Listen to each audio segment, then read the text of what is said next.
केंद्र सरकार ने सरकारी कर्मचारियों के लिए यूनिफाइड पेंशन स्कीम पेश की है। वैसे तो यूपीएस ओपीएस जैसा नहीं है, लेकिन कई चीजें इसमें ओपीएस से ही ली गई हैं, जबकि एनपीएस की तुलना में यूपीएस काफी बेहतर है।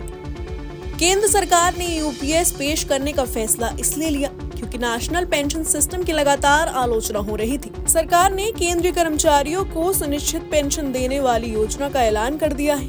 यूनिफाइड पेंशन स्कीम से जुड़ने वाले कर्मचारी को कम से कम 10 साल की सेवा के बाद 10,000 रुपए प्रति महीना की न्यूनतम पेंशन मिलेगी। इसके साथ महंगाई राहत दर और अन्य भत्ते भी जोड़ेंगे, जिससे कर्मचारी को न्यूनतम 15,000 रुपए तक की पेंशन मिलनी सुनिश्चित हो सकेगी। नई पेंशन योजना 1 अप्रैल 2025 से लागू होगी। सरकार ने इस योजना में न्यूनतम पेंशन राशि का स्पष्ट प्रावधान किया है। इससे 7वें वेतन आयोग के पे बैंड 5200 से 20,200 रुपए में न्यूनतम मूल वेतन वाले कर्मचारियों को सेवानिवृत्त होने पर बड़ी राहत मिलेगी। इस पे बैंड में न्यूनतम मूल वेतन 18,000 और 19,900 रुपए है। कर्मचारी का कार्य साल चाहे कितना भी हो, उसकी पेंशन की न्यूनतम राशि 10,000 रुपए से कम नहीं होगी। पेंशन राशि को महंगाई के सूचकांक से जोड़ा गया है। महंगाई राहत दर के आधार पर पेंशन, पारिवारिक पेंशन और न्यूनतम पेंशन तीनों का निर्धारण होगा।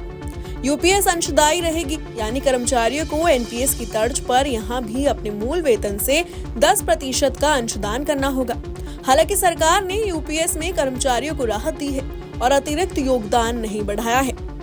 वहीं सरकार एनपीएस में 14% योगदान करती है, जिसे यूपीएस में बढ़ाकर 18.5% कर दिया गया है। यानी इस योजना में कर्मचारी और सरकार के योगदान को मिलाकर 28.5% हिस्सा हर महीने जमा होगा। सरकार की ओर से दिए जाने वाले योगदान की समीक्षा हर 3 साल में होगी। सरकार के मुताबिक जो कर्मचारी 1 जनवरी 2004 के बाद सरकारी सेवा में शामिल हुए हैं, उन्हें यूपीएस से जुड़ने का मौका मिलेगा।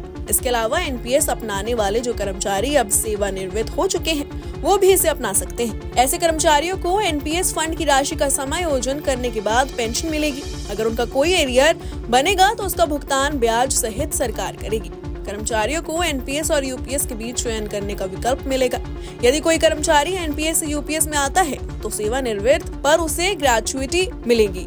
एनपीएस में इसका विकल्प नहीं है। वहीं यूपीएस में एक मुश्त भुगतान के तौर पर 30 साल की सेवा के लिए एक कर्मचारी को 6 महीने का वेतन अलग से सेवानिवृत्त होने पर मिलेगा। एनपीएस में कुल पेंशन फंड से 60% एक मुश्त राशि कर्मचारी को मिलती है। बाकी बची 40% राशि से पेंशन प्लान अनिवार्य रूप से खरीदना पड़ता है। इसमें पेंशन राशि शेयर बाजार से मिलने वाले मुनाफे पर निर्भर रहती है। इसके उलट यूपीएस में सरकार जोखिम को कम करते हुए न्यूनतम पेंशन की गारंटी सुनिश्चित कर रही है। Bureau report, news nation. News nation अब व्हाट्सएप पर खबरों के ताजा अपडेट के लिए न्यूज नेशन के इस क्यूआर कोड को स्कैन करें।